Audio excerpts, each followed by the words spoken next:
ಸ್ನೇಹಿತರೆ, ಮೀಡಿಯಾ ಮಾಸ್ಟರ್ಸ್ಗೆ ಸ್ವಾಗತ ಸುಸ್ವಾಗತ.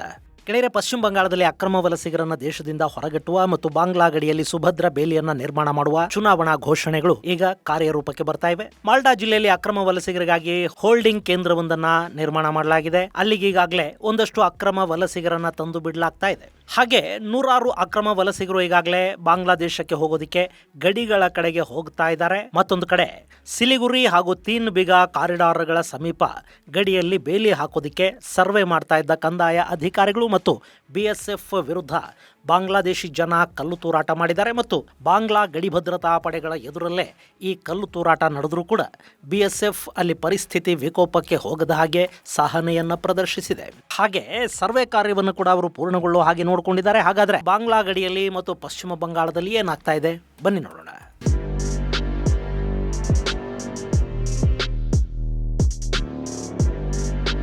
ಗೆಳೆಯರೆ, ಪಶ್ಚಿಮ ಬಂಗಾಳದಲ್ಲಿ ಅಕ್ರಮ ವಲಸಿಗರನ್ನ ಹೊರಹಾಕ್ತೀವಿ ಅನ್ನೋದು ಅಲ್ಲಿ ಚುನಾವಣೆಗೆ ಮೊದಲು ಬಿಜೆಪಿ ಕೊಟ್ಟಿದ್ದ ಆಶ್ವಾಸನೆ. ಪಶ್ಚಿಮ ಬಂಗಾಳದಲ್ಲಿ ಮಮತಾ ಅವರ TMC ಅಕ್ರಮ ವಲಸೆಗಳಿಗೆ ಅವಕಾಶ ಮಾಡಿಕೊಡ್ತಾ ಇದೆ. ಬಾಂಗ್ಲಾ ಅಕ್ರಮ ವಲಸಿಗರ TMCಯ ವೋಟ್ ಬ್ಯಾಂಕು. ಹೀಗಾಗಿ ಅವರನ್ನ ದೇಶದಿಂದ ಹೊರಗಟ್ಟುವ ಕೆಲಸಕ್ಕೆ ಮಮತಾ ಬ್ಯಾನರ್ಜಿ ಸಹಕಾರ ಕೊಡ್ತಾ ಇಲ್ಲ ಅಂತ ಹೇಳಿಕೊಂಡೆ ಅಲ್ಲಿ ಬಿಜೆಪಿ ಅಧಿಕಾರಕ್ಕೆ ಬಂದಿದೆ. ಹೀಗಾಗಿ ಅವರೀಗ ಚುನಾವಣೆಯಲ್ಲಿ ಕೊಟ್ಟ ಆಶ್ವಾಸನೆಗಳನ್ನ ಈಡೇರಿಸಬೇಕು. ಆ ಕೆಲಸವನ್ನ ಅಲ್ಲಿನ ಸರ್ಕಾರ ದೊಡ್ಡ ಮಟ್ಟದಲ್ಲಿ ಆರಂಭ ಮಾಡಿದೆ. ಪಶ್ಚಿಮ ಬಂಗಾಳದ 23 ಜಿಲ್ಲೆಗಳ ಜಿಲ್ಲಾಧಿಕಾರಿಗಳು ಮತ್ತು ಪೊಲೀಸ್ ವರಿಷ್ಠಾಧಿಕಾರಿಗಳ ಜೊತೆ ನಡೆದ ಸಭೆಯಲ್ಲಿ ಮುಖ್ಯಮಂತ್ರಿ ಸುವೇಂದು ಅಧಿಕಾರಿ ಅಷ್ಟೂ ಜಿಲ್ಲೆಗಳಲ್ಲಿ ಅಕ್ರಮ ವಲಸಿಗರ ಹೋಲ್ಡಿಂಗ್ ಸೆಂಟರ್ಗಳು ಸಿದ್ಧ ಆಗಬೇಕು ಅಂತ ತಿಳಿಸಿದ್ದಾರೆ. ಅಲ್ಲಿ ಅಕ್ರಮ ವಲಸಿಗರನ್ನ ಹೊರಹಾಕೋದಿಕ್ಕೆ ಸರ್ಕಾರ 3D ಮೆಥಡ್ ಅನ್ನ ಅಳವಡಿಸಿಕೊಳ್ತಾ ಇದೆ. ಮೊದಲು ಅವರನ್ನ ಡಿಟೆಕ್ಟ್ ಮಾಡಬೇಕು, ಆನಂತರ ಡಿಟೇನ್ ಮಾಡಬೇಕು, ಅಂದ್ರೆ ವಶಕ್ಕೆ ತಗೋಬೇಕು. ಆ ಸಂದರ್ಭದಲ್ಲಿ ಅವರ ಆಧಾರ್, ರೇಷನ್ ಕಾರ್ಡು ಹಾಗೂ ಇನ್ನಿತರ ನಕಲಿ ದಾಖಲೆಗಳನ್ನ ಮಾಡ್ಕೊಂಡಿದ್ರೆ ಅವುಗಳನ್ನು ಡಿಲೀಟ್ ಮಾಡಬೇಕು. ಹಾಗೆ ಅವರ ಹೆಬ್ಬೆರಳು, ಕಣ್ಣಿನ ರೆಟಿನಾ ಮುಂತಾದವುಗಳನ್ನು ದಾಖಲು ಮಾಡ್ಕೋಬೇಕು. ನಾಳೆ ಅವರು ಮತ್ತೆ ಅಕಸ್ಮಾತ್ ಗಡಿ ದಾಟಿ ಬಂದರೂ ಕೂಡ ಅವರ ದಾಖಲೆಗಳಿರೋದ್ರಿಂದ ಅವರಿಗೆ ಆಧಾರ್, ರೇಷನ್ ಕಾರ್ಡುಗಳು ಸಿಗೋದಿಲ್ಲ. ಅವುಗಳಿಗೆ ಅರ್ಜಿ ಸಲ್ಲಿಸಿದ ಕೂಡಲೇ ಇವರು ಪತ್ತೆ ಆಗುತ್ತೆ. ಅದಕ್ಕೆ ಬೇಕಾದ ವ್ಯವಸ್ಥೆಯನ್ನು ಮಾಡ್ಕೋಬೇಕು. ಆ ನಂತರ ಅವರನ್ನು ಡಿಪೋರ್ಟ್ ಮಾಡಬೇಕು. ಇಲ್ಲಿ ಡಿಲೀಟ್ ಹಾಗೂ ಡಿಪೋರ್ಟ್ ನಡುವೆ ಒಂದಷ್ಟು ಕಾಲಾವಕಾಶ ಬೇಕಾಗುತ್ತೆ. ಹೀಗಾಗಿ ಆ ಸಮಯದಲ್ಲಿ ಅವರನ್ನ ಡಿಟೇನ್ ಮಾಡ್ತಾರೆ. ಹಾಗೆ ವಶಕ್ಕೆ ಪಡೆದವರನ್ನ ಪ್ರತ್ಯೇಕವಾಗಿ ಹೋಲ್ಡಿಂಗ್ ಸೆಂಟರ್ಗಳಲ್ಲಿ ಇಡಬೇಕು. ಅಲ್ಲಿಂದ ಅವರನ್ನ BSFಗೆ ಹ್ಯಾಂಡ್ ಓವರ್ ಮಾಡಬೇಕು. ಇಲ್ಲಿ ಹಿಂದಿನ ಹಾಗೆ ಅವರ ಬಗ್ಗೆ ನ್ಯಾಯಾಲಯದ ಗಮನಕ್ಕೆ ತಗೊಂಡು ಬಂದು ನ್ಯಾಯಾಲಯಕ್ಕೆ ಅವರನ್ನ ಪ್ರೊಡ್ಯೂಸ್ ಮಾಡಿ ನ್ಯಾಯಾಲಯಗಳು ಆದೇಶ ಕೊಡೋವರೆಗೆ ಎಷ್ಟು ವರ್ಷ ಆಗುತ್ತೋ ಅಷ್ಟೂ ವರ್ಷ ಅವರನ್ನ ಮೇಯಿಸ್ಕೊಂಡು ಕೂತ್ಕೋಬೇಕಾದ ಪರಿಸ್ಥಿತಿಯನ್ನ ಸರ್ಕಾರ ತಪ್ಪಿಸ್ತಾ ಇದೆ. ಇಲ್ಲಿ ಕೋರ್ಟ್ ಅನ್ನೋದು ಬರೋದೇ ಇಲ್ಲ. ಪಾಪ ಈಗಾಗಲೇ ನಮ್ಮ ನ್ಯಾಯಾಲಯಗಳಲ್ಲಿ ಸಿಕ್ಕಾಪಟ್ಟೆ ಕೇಸುಗಳಿವೆ. ಅವುಗಳ ಜೊತೆ ಇವುಗಳ ಭಾರವನ್ನು ಕೂಡ ಅವರ ಮೇಲೆ ಹಾಕೋದಿಕ್ಕೆ ಸರ್ಕಾರ ಹೋಗ್ತಾ ಇಲ್ಲ. ಬದಲಿಗೆ ಅಕ್ರಮ ವಲಸಿಗರು ಅಂತ ಗೊತ್ತಾದ ನಂತರ ಅವರ ದಾಖಲೆಗಳನ್ನ ಕೂಲಂಕಷವಾಗಿ ಪರಿಶೀಲನೆ ಮಾಡಲಾಗುತ್ತೆ. ಅಲ್ಲಿ ಅವರು ಅಕ್ರಮ ವಲಸಿಗರು ಅನ್ನೋದು ಖಚಿತವಾದ ಕೂಡಲೇ ಡಿಟೆನ್ಷನ್ ಸೆಂಟರ್ಗೆ ಕರ್ಕೊಂಡು ಬಂದು ಬಿಡ್ತಾರೆ. ಆ ನಂತರ BSF ಇವರನ್ನ ತನ್ನ ವಶಕ್ಕೆ ತಗೊಳ್ಳುತ್ತೆ. ಆ ನಂತರ ಇವ್ರ ಬಗ್ಗೆ BGB ಅಂದ್ರೆ ಬಾರ್ಡರ್ ಗಾರ್ಡ್ ಬಾಂಗ್ಲಾದೇಶ ಅಧಿಕಾರಿಗಳ ಜೊತೆ BSF ಅಧಿಕಾರಿಗಳು ಫ್ಲಾಗ್ ಮೀಟಿಂಗ್ ಮಾಡಿ ಚರ್ಚೆ ಮಾಡ್ತಾರೆ. ನಿಮ್ಮ ಜನ ನಮ್ಮಲ್ಲಿದ್ದಾರೆ, ಕರೆಸ್ಕೊಂಡು ಬಿಡಿ ಅಂತ ಅವ್ರಿಗೆ ಹೇಳ್ತಾರೆ. ಬಹುಶಃ ಬಾಂಗ್ಲಾದೇಶ ಕೂಡ ಇವರನ್ನ ತನ್ನ ದೇಶದ ಒಳಕ್ಕೆ ಮತ್ತೆ ಬಿಟ್ಕೊಳ್ಳೋದಿಕ್ಕೆ ಒಪ್ಪೋದಿಲ್ಲ. ಈಗಾಗಲೇ ಪಶ್ಚಿಮ ಬಂಗಾಳ ಹಾಗೂ ಅಸ್ಸಾಂಗಳಲ್ಲಿ ಮತ್ತೆ BJP ಗೆದ್ದು ಕೂಡಲೇ ಬಾಂಗ್ಲಾದ ಪ್ರಧಾನಿ ಹಾಗೂ ಅಲ್ಲಿನ ಕೆಲ ಸಚಿವರು ಇನ್ನು ಮುಂದೆ ಪಶ್ಚಿಮ ಬಂಗಾಳ, ಅಸ್ಸಾಂ ಹಾಗೂ ಭಾರತದ ಗಡಿಗಳಿಂದ ದೊಡ್ಡ ಮಟ್ಟದಲ್ಲಿ ಜನವಲಸೆ ಶುರು ಆಗುತ್ತೆ ಅಂತ ಮಾತಾಡೋದಕ್ಕೆ ಶುರು ಮಾಡಿದ್ದಾರೆ. ಅದನ್ನ ಭಾರತ ಮಾಡಬಾರದು ಅಂತ ಬಂಗಾಳ ಹೇಳ್ತಾ ಇದೆ. ಇಲ್ಲಿ ಈ ಅಕ್ರಮ ವಲಸಿಗರು ಬಾಂಗ್ಲಾದೇಶಕ್ಕೆ ಕೂಡ ಬೇಕಾಗಿಲ್ಲ. ಹೀಗಾಗಿ ಅವರು ಇವರನ್ನ ಒಳಗೆ ಬಿಟ್ಕೊಳ್ಳೋದಿಕ್ಕೆ ಒಪ್ಪೋದಿಲ್ಲ. ಅಂಥ ಸಂದರ್ಭದಲ್ಲಿ ಅಸ್ಸಾಂ ಸರ್ಕಾರ ಮಾಡ್ತಾ ಇದೆಯಲ್ಲ, ಅದನ್ನೇ ಪಶ್ಚಿಮ ಬಂಗಾಳದ ಗಡಿಯಲ್ಲಿ ಕೂಡ ಮಾಡಲಾಗುತ್ತೆ. ಕತ್ತಲೆ ಆಗೋವರೆಗೆ ಕಾಯ್ತಾರೆ. ಆನಂತರ ಎಲ್ಲಿ BGB ಗಸ್ತು ಸಡಿಲ ಇರುತ್ತೋ ಅಂಥ ಕಡೆಗಳಲ್ಲಿ ಈ ಅಕ್ರಮ ವಲಸಿಗರನ್ನ ಬಾಂಗ್ಲಾ ಗಡಿಯ ಆಚೆಗೆ ತಳ್ಳಲಾಗುತ್ತೆ. ಅದಕ್ಕಾಗಿ ಈಗ ಹೋಲ್ಡಿಂಗ್ ಸೆಂಟರ್ಗಳು ತಲೆ ಎತ್ತುತ್ತಾ ಇವೆ. ಅದರ ಮೊದಲ ಸೆಂಟರ್ ಮಾಲ್ಡಾ ಜಿಲ್ಲೆಯ ಚಂದನ್ ಪಾರ್ಕ್ ಅಲ್ಲಿ ನಿರ್ಮಾಣಗೊಂಡಿದೆ. ಅಲ್ಲಿನ ಹಳೆಯ ಬೃಹತ್ ಸರ್ಕಾರಿ ಕಟ್ಟಡವನ್ನ ಹೋಲ್ಡಿಂಗ್ ಸೆಂಟರ್ ಆಗಿ ಬದಲಾಯಿಸಿದ್ದಾರೆ.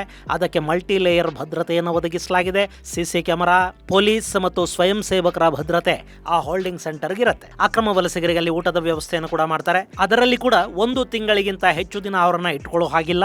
1 ತಿಂಗಳ ಒಳಗೆ ಅವರ ದಾಖಲಾತಿಗಳ ಪರಿಶೀಲನೆ ಆಗಬೇಕು. ಅಡ್ರೆಸ್ ವೆರಿಫಿಕೇಶನ್ ಮುಗಿಸಿ ಬಯೋಮೆಟ್ರಿಕ್ ತಗೊಂಡು ಅವರನ್ನ BSFಗೆ ಹಸ್ತಾಂತರಿಸುವ ಕೆಲಸ ಮಾಡಬೇಕು ಅಂತ ಮುಖ್ಯಮಂತ್ರಿ ಸುವೇಂದು ಹೇಳಿದ್ದಾರೆ. ಈ ಮಾಲ್ಡಾ ಸೆಂಟರ್ಗೆ ಈಗಾಗಲೇ 9 ಮಂದಿಯನ್ನ ತಗೊಂಡು ಬಂದು ತುಂಬಲಾಗಿದೆ. ಹಾಗೆ ಮುರ್ಷಿದಾಬಾದ್ ಸೆಂಟರ್ಗೆ ಕೂಡ ಇವತ್ತು 3 ಜನರನ್ನ ಹಿಡ್ಕೊಂಡು ಬಂದು ಹಾಕಿರುವ ಸುದ್ದಿಗಳು ಬರ್ತಾ ಇವೆ. ಅಲ್ಲಿ 3, 9 ಇವೆಲ್ಲ ತುಂಬಾ ಸಣ್ಣ ಸಂಖ್ಯೆಗಳು. ಈಗ ಕೆಲಸ ಆರಂಭ ಆಗಿದೆ. ಇನ್ನು ಕೆಲ ದಿನಗಳಲ್ಲಿ ಆ ಸೆಂಟರ್ಗಳೆಲ್ಲ ತುಂಬಿ ತುಳುಕೋದಿಕ್ಕೆ ಶುರು ಆಗುತ್ತವೆ.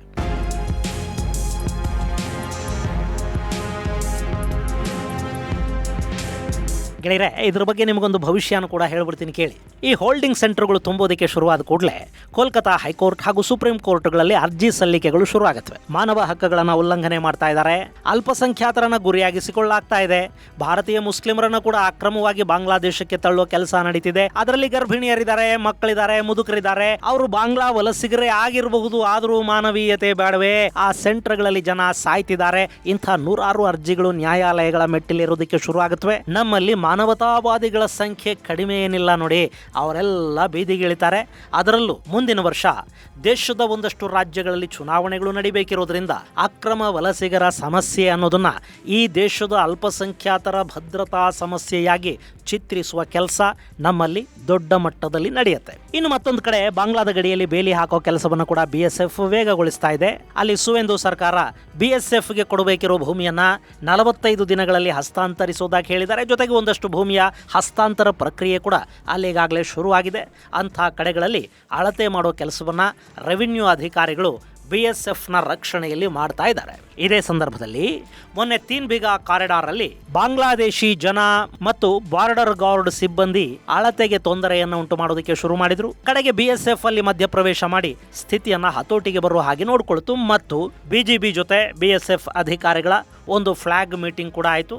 ಅಲ್ಲಿಗೆ ಈ ಸಮಸ್ಯೆ ಮುಗಿಯುತ್ತೆ ಅಂದ್ಕೊಂಡ್ರೆ ಮತ್ತೆ ಅದೇ ಥರದ ಸಮಸ್ಯೆ ಸಿಲಿಗುರಿ ಸಮೀಪ ಕೂಡ ಶುರುವಾಗಿದೆ. ಗೆಳೆಯರೆ, 3 ಬಿಗಾ ಅಂದ್ರೆ ನೀವಿಲ್ಲಿ ನೋಡ್ತಾ ಇದ್ದೀರಲ್ಲ, ಇದು ಈ 3 ಬಿಗಾ ಕಾರಿಡಾರ್ ಅನ್ನೋದು ಪಶ್ಚಿಮ ಬಂಗಾಳದ ಕೂಚ್ ಬಿಹಾರ್ ಜಿಲ್ಲೆಯಲ್ಲಿ ಭಾರತ ಬಾಂಗ್ಲಾದೇಶದ ಗಡಿಯಲ್ಲಿರುವ ಒಂದು ಕಿರಿದಾದ ಭೂಪಟ್ಟಿ. ಇದು ಸುಮಾರು 178 ಮೀಟರ್ ಉದ್ದ, 85 ಮೀಟರ್ ಅಗಲ ಇದೆ. ಇದರ ಸಮೀಪ ಬಾಂಗ್ಲಾದೇಶಕ್ಕೆ ಸೇರಿದ ದಹಗ್ರಾಮ್, ಅಂಗರ್ಪೋಟ ಅನ್ನೋ ಸಣ್ಣ ಊರುಗಳಿವೆ. ಪಕ್ಕದಲ್ಲಿ ಹರಿತಾ ಇರೋದು ತೀಸ್ತಾ ನದಿ. ಇಲ್ಲಿ ಬಾಂಗ್ಲಾದೇಶ ಅನ್ನೋದು ಭಾರತದಿಂದ ಸುತ್ತುವರಿಯಲ್ಪಟ್ಟಿದ್ರೆ, ಈ ದಹಗ್ರಾಮ್ ಮತ್ತು ಅಂಗರ್ಪೋಟ ಇನ್ನೂ ಒಂದು ಸುತ್ತು ಭಾರತದಿಂದ ಸುತ್ತುವರಿಯಲ್ಪಟ್ಟಿವೆ. ಇಲ್ಲಿ ಸುಮಾರು 30,000ಕ್ಕೂ ಅಧಿಕ ಜನಸಂಖ್ಯೆ ವಾಸ ಮಾಡುತ್ತೆ. ಈ ಜನ ಬಾಂಗ್ಲಾದೇಶದ ಮುಖ್ಯ ಭೂಮಿಗೆ ಹೋಗಬೇಕು ಅಂದ್ರೆ 2 ಬಾರಿ ಅಂತಾರಾಷ್ಟ್ರೀಯ ಗಡಿಯನ್ನ ದಾಟಿ ಹೋಗಬೇಕಾಗತ್ತೆ. ದೇಶ ವಿಭಜನೆ ಮಾಡುವಾಗ ಇಂಥ ಸಣ್ಣ ವಿಷಯಗಳನ್ನ ಯಾರು ಗಮನಿಸೋದಕ್ಕೆ ಹೋಗಲೇ ಇಲ್ಲ. ಜಸ್ಟ್ ಒಂದು ಮ್ಯಾಪ್ ಅನ್ನ ಮುಂದಿಟ್ಕೊಂಡು ಗೆರೆ ಎಳೆದು ಕೈ ತೊಳ್ಕೊಂಡ್ರು. ಅದರ ಪರಿಣಾಮವನ್ನ ಈಗ 2 ದೇಶಗಳ ಜನ ಮತ್ತು ಸರ್ಕಾರಗಳು ಅನುಭವಿಸಬೇಕಾಗಿ ಬರ್ತಾ ಇದೆ. ಇಲ್ಲಿ ಈ ಹಿಂದೆ ದಹಗ್ರಾಮ್ನಂಥದ್ದೇ ಸಾಕಷ್ಟು ಹ್ಯಾಮ್ಲೆಟ್ಗಳು 2 ದೇಶಗಳಲ್ಲೂ ಇದ್ವು. ಭಾರತಕ್ಕೆ ಸೇರಿದ ಹಳ್ಳಿಗಳು ಬಾಂಗ್ಲಾದಲ್ಲಿದ್ವು. ಬಾಂಗ್ಲಾದ ಆಡಳಿತಕ್ಕೊಳಪಟ್ಟ ಗ್ರಾಮಗಳು ಭಾರತದಿಂದ ಸುತ್ತುವರಿಯಲ್ಪಟ್ಟಿದ್ವು. ಹೀಗಾಗಿ 1974ರಲ್ಲಿ ಇಂದಿರಾ ಗಾಂಧಿಯವರ ಸರ್ಕಾರ ಬಾಂಗ್ಲಾದ ಮುಜಿಬುರ್ ರೆಹಮಾನ್ ಜೊತೆ ಒಂದು ಒಪ್ಪಂದವನ್ನು ಮಾಡಿಕೊಳ್ತು. ಅದರ ಪ್ರಕಾರ ಭಾರತ ಈ 3 ಬಿಗಾ ಕಾರಿಡಾರ್ ಅನ್ನು ಬಾಂಗ್ಲಾದೇಶಕ್ಕೆ ಹಸ್ತಾಂತರಿಸಬೇಕಿತ್ತು. ಅದಕ್ಕೆ ಪ್ರತಿಯಾಗಿ ಬಾಂಗ್ಲಾದೇಶ ದಕ್ಷಿಣ ಬೇರುವಾರಿ ಅನ್ನೋ ವಿವಾದಿತ ಪ್ರದೇಶವನ್ನು ಭಾರತಕ್ಕೆ ಕೊಡಬೇಕಿತ್ತು. ಬಾಂಗ್ಲಾದೇಶ ದಕ್ಷಿಣ ಬೇರುವಾರಿಯನ್ನು ಭಾರತಕ್ಕೇನೂ ಕೊಡ್ತು. ಆದರೆ ಭಾರತ ತನ್ನ ನೆಲವನ್ನು ಹಾಗೆ ಹಸ್ತಾಂತರ ಮಾಡೋದಕ್ಕೆ ಅವಕಾಶ ಇರಲಿಲ್ಲ. ಅದಕ್ಕೆ ಸಂವಿಧಾನಕ್ಕೊಂದು ತಿದ್ದುಪಡಿಯನ್ನು ತರಬೇಕಾಗಿತ್ತು.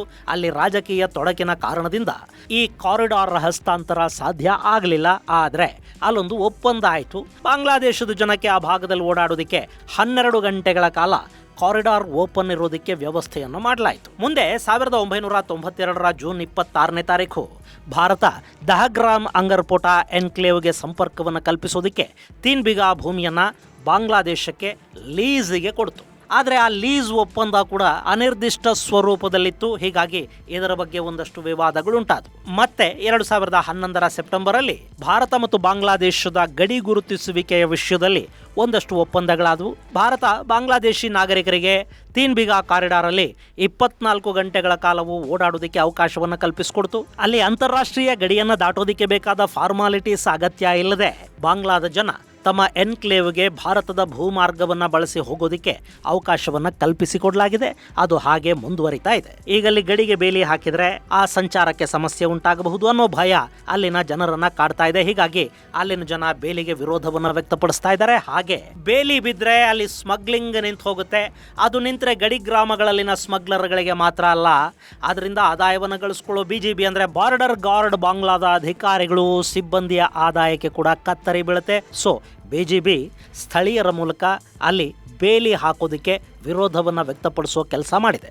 ಸ್ಮಗ್ಲರ್ಗಳು ಮತ್ತು BGB ಸಿಬ್ಬಂದಿ ಕೂಡಿನೇ ಬೇಲಿ ಹಾಕೋದಕ್ಕೆ ಬಂದವರ ಮೇಲೆ 3 ಬಿಗಾ ಭಾಗದಲ್ಲಿ ಮತ್ತು ಸಿಲಿಗುರಿ ಭಾಗದಲ್ಲಿ ಕೂಡ ಕಲ್ಲು ತೂರಾಟವನ್ನು ಮಾಡಿಸಿದ್ದಾರೆ.